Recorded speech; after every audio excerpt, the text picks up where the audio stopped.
Bonjour, c'est Jules Lavie pour Code Source, le podcast d'actualité du Parisien.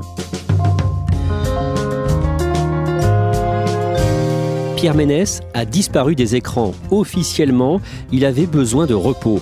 Le chroniqueur football de Canal+, suivi par 2,5 millions de personnes sur Twitter, est tombé de haut le dimanche 21 mars. Suite à la diffusion d'un documentaire sur le sexisme dans le milieu du journalisme sportif, il est vivement mis en cause pour son comportement, notamment envers les femmes. Cet épisode de Code Source est raconté par Romain Baheux du service des sports du Parisien.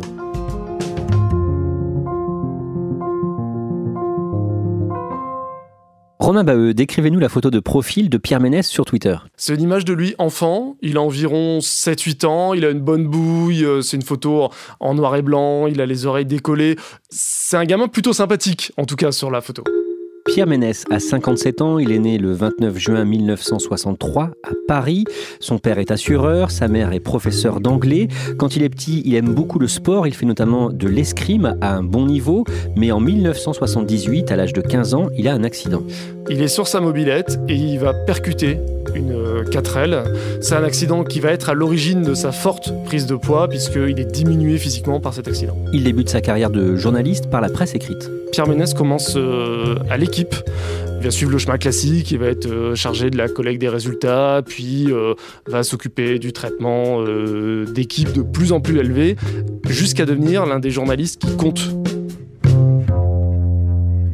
Il va faire plus de 20 ans de carrière à l'équipe et il est connu là-bas pour entretenir des liens très forts avec beaucoup de joueurs de premier plan.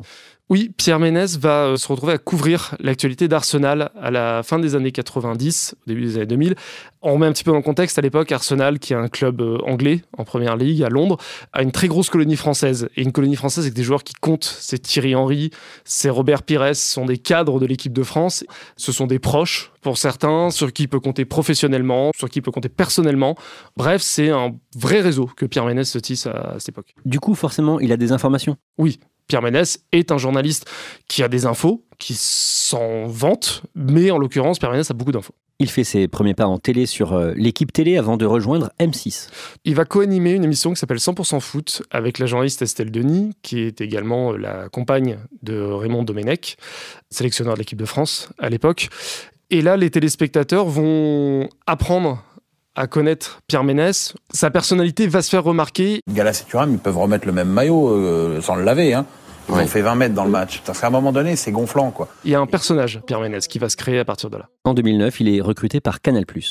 Dans une émission qui s'est lancée quelques mois plus tôt, qui s'appelle le Canal Football Club, le deal est clair. Canal+ le recrute pour être le sniper de l'émission. Celui qui va dire tout haut ce que parfois personne n'ose penser tout bas, il le recrute pour ça. C'est un pitoyable concours de bites entre,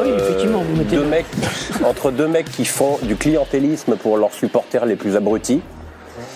Et que ces deux personnes voudraient que ça se termine en un drame humain, ils s'y prendraient pas autrement.